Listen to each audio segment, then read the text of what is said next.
മിക്സിയിലൊന്ന് കറക്കിയെടുത്ത് വളരെ സിമ്പിളായിട്ട് തയ്യാറാക്കിയെടുക്കാൻ വേണ്ടി പറ്റുന്ന നല്ല ടേസ്റ്റി ആയിട്ടുള്ള പഞ്ഞി പോലെ സോഫ്റ്റ് ആയിട്ടുള്ള കേക്കിൻ്റെ റെസിപ്പിയുമായിട്ടാണ് ഇന്ന് വന്നിരിക്കുന്നത്. ഓവനോ മൈദയോ മുട്ടയോ ഒന്നും ഇല്ലാതെയാണ് ഇത് തയ്യാറാക്കിയെടുത്തിരിക്കുന്നത്. ഇതുണ്ടാക്കാനായിട്ട് ആദ്യം തന്നെ ഞാനിവിടെ മിക്സറിൻ്റെ ചെറിയ ജാർ എടുത്തിട്ടുണ്ട്. ഇതിലേക്ക് 1/4 കപ്പ് പാലാണ് ചേർത്ത് കൊടുത്തിരിക്കുന്നത്. പാല് റൂം ടെമ്പറേച്ചറിലായിരിക്കാൻ വേണ്ടിയിട്ട് ശ്രദ്ധിക്കണം. ഇതിലേക്ക് 1/2 കപ്പ് പഞ്ചസാര ചേർത്ത് കൊടുക്കാം. നല്ലൊരു ഫ്ലേവറിനായിട്ട് ഇതിലേക്ക് 1/2 ടീസ്പൂൺ വാനില എസൻസും കൂടെ ചേർത്ത് കൊടുക്കാം. ഇനി ഇതിലേക്ക് റിഫൈൻഡ് ഓയിലാണ് ചേർത്ത് കൊടുക്കുന്നത്. 1/4 കപ്പാണ് ഇവിടെ ഒഴിച്ചു കൊടുത്തിരിക്കുന്നത്. മണമില്ലാത്ത ഏത് ഓയിലോ ബട്ടറോ നെയ്യോ ഉപയോഗിക്കാവുന്നതാണ്. ഇതാദ്യം നല്ലപോലെ ഒന്ന് മിക്സ് ചെയ്തെടുത്തിട്ടുണ്ട്. അതിനുശേഷം ഇതിലേക്ക് 1 കപ്പ് ഗോതമ്പ് പൊടിയാണ് ചേർത്ത് കൊടുത്തിരിക്കുന്നത്. ഗോതമ്പ് പൊടി ഇഷ്ടമല്ല എന്നുണ്ടെങ്കിൽ മൈദയിലും ഇത് തയ്യാറാക്കി എടുക്കാവുന്നതാണ്. ഇനി ഇതിലേക്ക് 4 ടേബിൾ സ്പൂൺ പാൽപ്പൊടിയാണ് ചേർത്ത് കൊടുക്കുന്നത്. ഗോതമ്പ് പൊടി ഉപയോഗിച്ചുണ്ടാക്കുന്ന പലഹാരങ്ങളിൽ നമ്മൾ പാൽപ്പൊടി ചേർക്കുമ്പോൾ അതിൻ്റെ രുചി നല്ലപോലെ തന്നെ കൂടും. കയ്യിലുണ്ടെങ്കിൽ എന്തായാലും ചേർത്തോളൂ, ഇല്ലാന്നുണ്ടെങ്കിൽ സ്കിപ്പ് ചെയ്താലും കുഴപ്പമില്ല. ഇനി ഇതിലേക്ക് 1 ടീസ്പൂൺ ബേക്കിംഗ് പൗഡർ ചേർത്ത് കൊടുക്കാം. കൂടെ തന്നെ 1/4 ടീസ്പൂൺ ബേക്കിംഗ് സോഡ കൂടെ ചേർത്ത് കൊടുത്തിട്ടുണ്ട്. ഒരു നുള്ളു ഉപ്പും കൂടെ ഇവിടെ ചേർത്ത് കൊടുത്തിട്ടുണ്ട്. അതിനുശേഷം ലോ സ്പീഡിൽ ഇത് നന്നായിട്ട് തന്നെ ഒന്ന് മിക്സ് ചെയ്തെടുക്കാം. ഈ ഒരു രീതിക്കാണ് നമ്മളുടെ കേക്കിൻ്റെ ബാറ്റർ ഉണ്ടാവുക. അഥവാ കട്ടിയായിട്ട് തോന്നുന്നുണ്ടെങ്കിൽ മാത്രം പാല് ചേർത്ത് കൺസിസ്റ്റൻസി റെഡിയാക്കി എടുക്കാവുന്നതാണ്. ഇതിലേക്ക് ഇനി ഒരു 1/2 ടീസ്പൂൺ വിനാഗിരി കൂടെ ചേർത്ത് കൊടുക്കുന്നുണ്ട്. നല്ല സ്പോഞ്ചി ആയിട്ട് കിട്ടാൻ വേണ്ടിയിട്ടാണ് വിനാഗിരി ചേർത്ത് കൊടുക്കുന്നത്. വിനാഗിരി വേണ്ടാന്നുണ്ടെങ്കിൽ ലെമൺ ജ്യൂസ് വേണമെങ്കിലും ചേർക്കാവുന്നതാണ്. നല്ലപോലെ തന്നെ ഒന്ന് മിക്സ് ചെയ്തെടുത്തിട്ടുണ്ട്.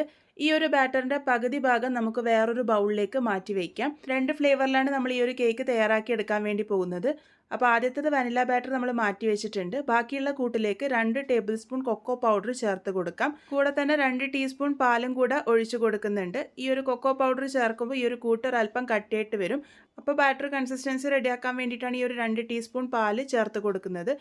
ഈ ഒരു രീതിക്കാണ് നമ്മളുടെ കൂട്ടുണ്ടാകുക. നമ്മളുടെ ചോക്ലേറ്റ് ബാറ്ററും ഇവിടെ റെഡി ആയിട്ടുണ്ട്. അപ്പോൾ 2 കേക്ക് ബാറ്ററും ഇവിടെ പാകത്തിന് റെഡി ആയിട്ടുണ്ട്. ഒന്ന് വാനില ഫ്ലേവറിലാണ് ഉള്ളത്, ഒന്ന് ചോക്ലേറ്റ് ഫ്ലേവറിലാണ് ഉള്ളത്.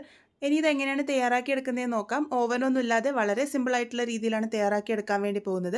അതിനായിട്ട് ഉണ്ണിയപ്പ ചട്ടിയാണ് ഉപയോഗിച്ചിരിക്കുന്നത്. അതിലേക്ക് ഇതുപോലെ ചെറുതായിട്ടൊന്ന് ഓയിൽ ബ്രഷ് ചെയ്ത് കൊടുക്കാം. അതിനുശേഷം ആദ്യം വാനില കേക്കിൻ്റെ ബാറ്ററാണ് ഒഴിച്ചു കൊടുക്കുന്നത്. എല്ലാ കുഴിയിലും ഒരല്പം മാത്രം കൂട്ട് ഇതുപോലെ ഒഴിച്ചു കൊടുത്തിട്ടുണ്ട്.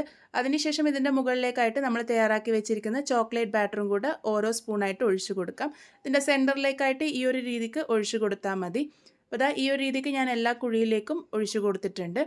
ഇനി ഇതിൻ്റെ മുകളിലേക്ക് വീണ്ടും ആ ഒരു വാനില കേക്കിൻ്റെ ബാറ്ററാണ് ഒഴിച്ചു കൊടുക്കുന്നത്. സെൻറ്ററിലേക്കായിട്ട് വീണ്ടും കുറച്ച് കൂട്ട് ഒഴിച്ചു കൊടുത്തിട്ടുണ്ട്. വീണ്ടും ഇതിൻ്റെ മുകളിലേക്ക് നമുക്ക് ചോക്ലേറ്റിൻ്റെ കൂട്ടും കൂടെ ഒഴിച്ചു കൊടുക്കാം. ഈ ഒരു രീതിക്കാണ് ഇത് സെറ്റ് ചെയ്തെടുക്കുന്നത്. ഇതുപോലെ ഒഴിച്ചു കൊടുത്തതിന് ശേഷം ഒരു ടൂത്ത് പിക്കോ സ്ക്യൂറോ ഉപയോഗിച്ച് ഒന്ന് നല്ലപോലെ തന്നെ ഒന്ന് മിക്സ് ചെയ്തെടുക്കാം. അപ്പോൾ നമുക്ക് അവിടെ ഇവിടെയൊക്കെ ആയിട്ട് ചോക്ലേറ്റും വനിലയുടെയും ആ ഒരു കൂട്ട് സ്പ്രെഡായി കിട്ടും. നമ്മളിന്ന് ഉണ്ടാക്കുന്നത് മാർബിൾ കേക്കാണെന്ന് നിങ്ങൾക്കിപ്പോൾ കണ്ടപ്പോൾ തന്നെ മനസ്സിലായിട്ടുണ്ടാകും. ഓവനൊന്നും ഇല്ലാതെ വളരെ സിമ്പിളായിട്ട് നമ്മളുടെ ഉണ്ണിയപ്പ ചട്ടിയിലാണ് നമ്മളിന്ന് മാർബിൾ കേക്ക് ഉണ്ടാക്കാൻ വേണ്ടി പോകുന്നത്.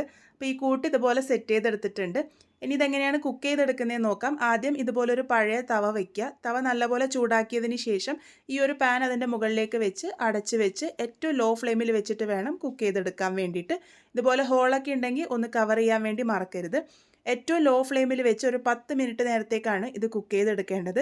ആ ഒരു സമയമാകുമ്പോഴേക്കും ഇത് പാകത്തിന് റെഡി ആയിട്ടുണ്ടാകും. റെഡിയായോ നോക്കാൻ വേണ്ടിയിട്ട് ഇതുപോലെ ടൂത്ത് പിക്കോ സ്ക്യൂറോ ഉപയോഗിച്ച് കുത്തി നോക്കുക. നീറ്റായിട്ട് വരുന്നില്ലെങ്കിൽ മാത്രം എക്സ്ട്രാ ടൈം വെച്ചാൽ മതി. ഇതിപ്പോൾ പാകത്തിന് തന്നെ റെഡി ആയിട്ടുണ്ട്.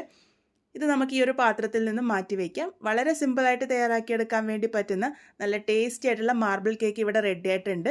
മുട്ടയൊന്നും ചേർക്കാതെ ഗോതമ്പ് പൊടി ഉപയോഗിച്ചാണ് നമ്മളിത് തയ്യാറാക്കിയെടുത്തിരിക്കുന്നത്. പക്ഷേ ആ സോഫ്റ്റ്നെസ് കണ്ട ആരും പറയില്ല മുട്ട ചേർത്തിട്ടില്ല എന്ന്.